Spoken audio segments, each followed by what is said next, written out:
The rate of COVID-19 infections in the country remains relatively high, leading to concerns about the festive season will be managed as the highly transmissible Omicron variant rages on. Let's discuss the fourth wave with Health Minister Dr. Phaahla. Thank you so much for your time, Minister. Let's just first get your response with regards to the Competition Commission asking Lancet and Empath to reduce their COVID tests to 500 Rand from the 850 Rand. Do you think this is justifiable, or do you think the cost should be a lot less?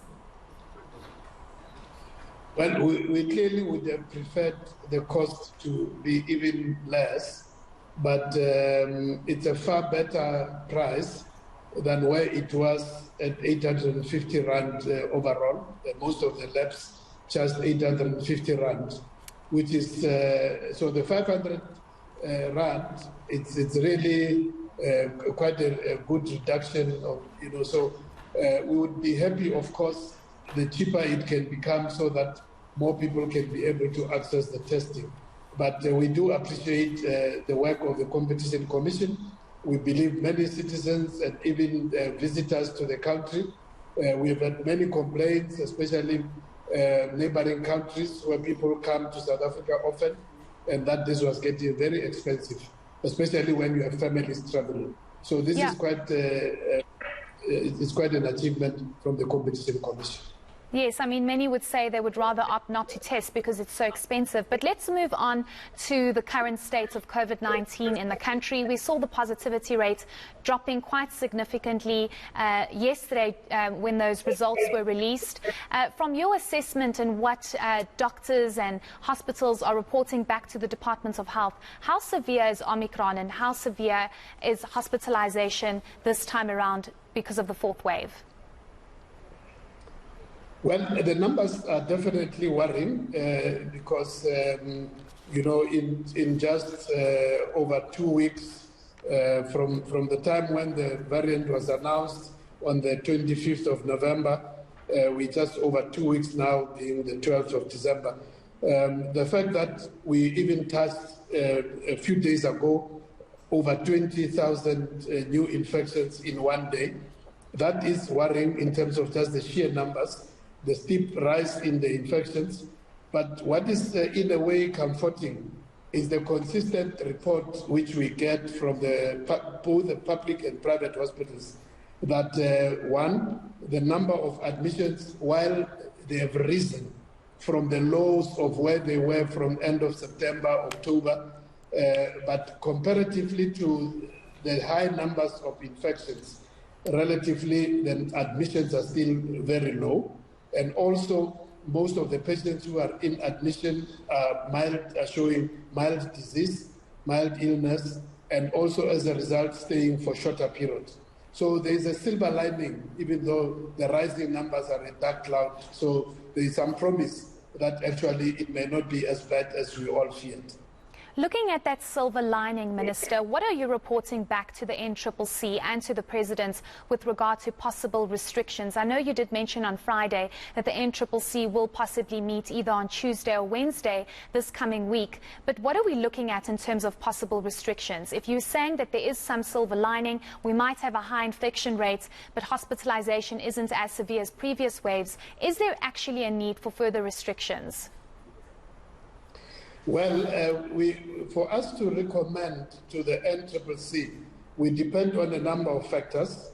The rise in infections is one, the positivity rate, the reproductive number of the infection, the hospitalization, the level of illness, that also is going to count. But we're going to balance everything based on also advice from various role players, our ministerial advisory committees, both on the medical advisory and also from the social ministerial advisory committee. So we will balance all those from input from NETLEC, from the economic sector. All those are going to be balanced in terms of the risk and saving lives, saving livelihoods. So at this stage, it will be just a matter of days. We are going to synthesize all the inputs, but I'm just saying to you that it does look like there is room can work around, and in terms of both ensuring that there is health capacity, but at the same time that economic activity is also allowed to continue. So all those factors will be taken into consideration when we make our recommendations to the NCCC. Minister, let's just go a little bit deeper on that. On Friday, when we heard from the NICD in that health briefing and from various CEOs of hospitals, they mentioned the fact that hospitalization this time around is a lot, the stay is a lot less. So previously, during the second and third wave, people were hospitalized for a very long period. But this time around, it isn't the case. It's a lot milder. The stay isn't as long. There isn't much of a need for oxygen and ventilators.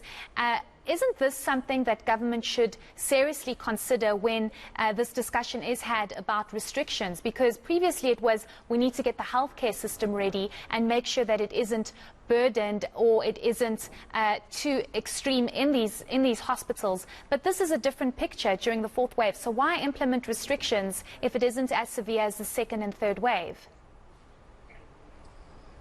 That's why I'm saying that we're going to have to balance all the factors, because on the one hand, as all the scientists from last week and even now, as you talk to many of them, will tell you that it's early days, it's reassuring, but we also take into consideration that we can't assume that this pattern is going to remain, because the one thing which all of us accept is that, the behavior of this virus is just so highly unpredictable. You expect this, it behaves in a particular manner. Even your modelers will tell you this is what we expect, and then something else crops up. So it's reassuring at this stage. This factor will be taken into consideration, but we can't also predict, is this situation by Sunday next week, will we be talking the same? In 2 weeks' time, as we get closer to the actual Christmas, will it be the same? So we're going to have to be cautious, optimistic but cautious, and advise the NCCC accordingly. So that's really all that I can say at this stage. The facts you are mentioning are correct. It's reassuring, but it is also not necessarily saying to us, this is definite. It's going to remain like this for another 7 days, for another 14 days, until the end of December. As people move around, we know that as gatherings happen, the virus is spreading quicker than the previous ones. So the rate of illness and mildness may be there. Some people are still going to get sick. If the numbers rise to over 30,000 and so on, even if it's a 1%, because the numbers will be higher, what will be the situation? So all those factors are going to be balanced. And I can assure you that we are a responsible health department with our advisors also responsible. The whole of government will act responsibly. So there will be a responsible, balanced decision taken. But at this stage, I wouldn't want to preempt it. Minister, but I have to ask you, will South Africans have a Christmas this time around? Well, look, all that I can say is that it is promising. Let me put it that way. It's promising. There's a possibility at this stage, when we look at where we were this time last year, where we were in the second wave. The fourth wave is promising. By the time we were in the second wave, this time around the same period last year, we are starting to get into serious trouble. It's much more promising now. So let me leave it that way to say cautious, optimistic, promising, but it's going to depend also on our behavior as to how much we can continue to be cautious in all our behaviors as individuals and as groups. Certainly, I think it's also the responsibility of individuals to practice all those measures that are in place. Minister, I want to touch on mandatory vaccines. We saw Kasatu during the NEDLAC summit saying that they are against mandatory vaccines. We also know that NUM has come out to say they're also against mandatory vaccines. Speak to us about why government is even thinking about mandatory vaccines in the context of COVID-19 and fighting this pandemic.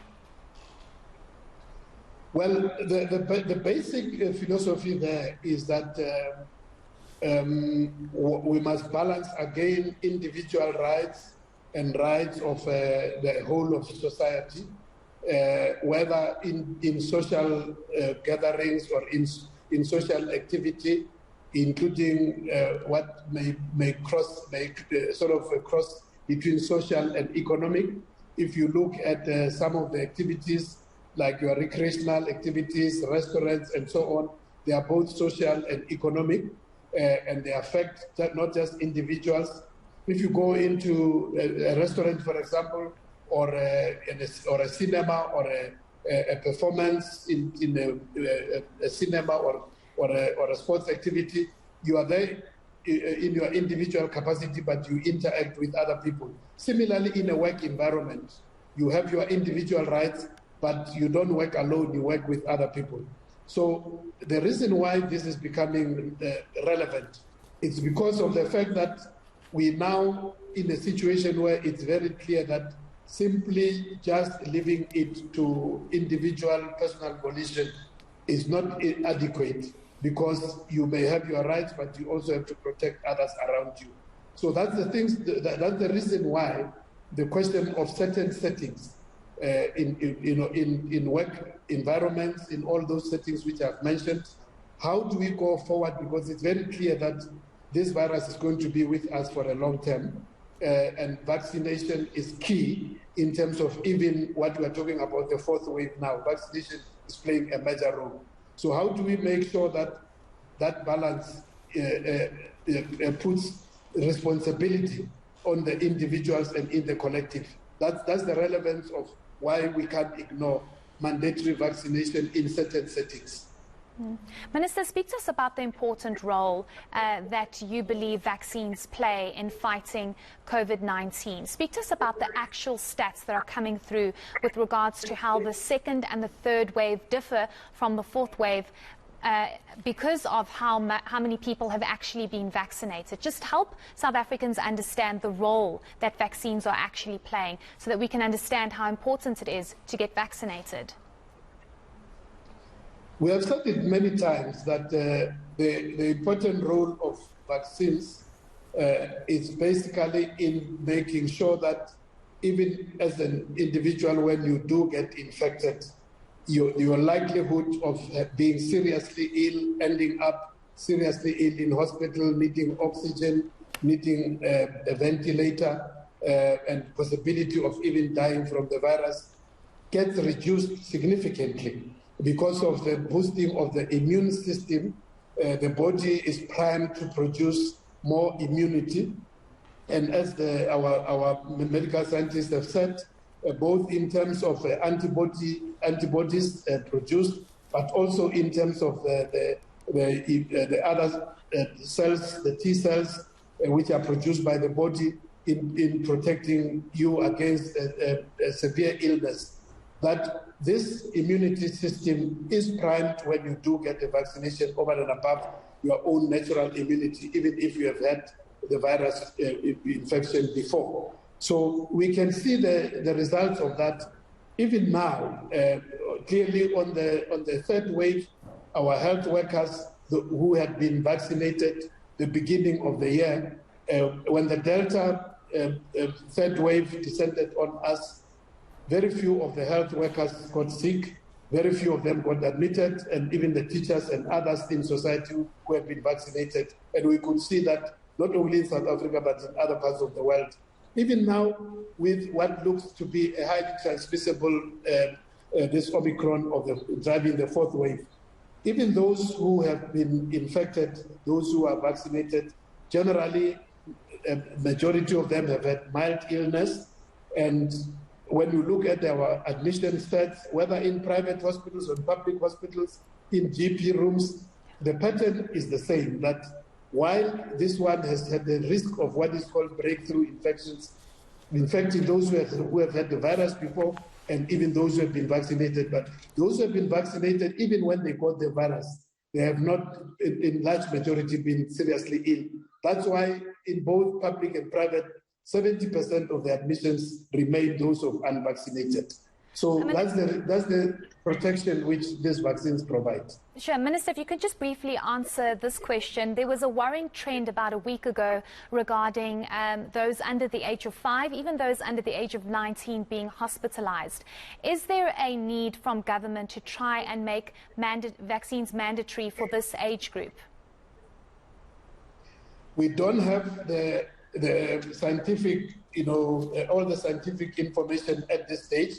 We know that in some countries this has been done, where vaccination of children, even from the age of 5, between 5 and 12, has also been approved. We need to get that data, make sure that the vaccine manufacturers provide that data to our regulatory authority. And once that has been done and examined, we will get both from the regulator, SAPRA, and also from our vaccine ministerial advisory committee. We will get the necessary advice so that if it is confirmed that indeed it is advisable to do that, both from safety and efficacy, we will move in that direction. Okay, great. Thank you so much for your time, Minister. That was Health Minister Dr. Phaahla giving us the latest as far as the 4th wave is concerned.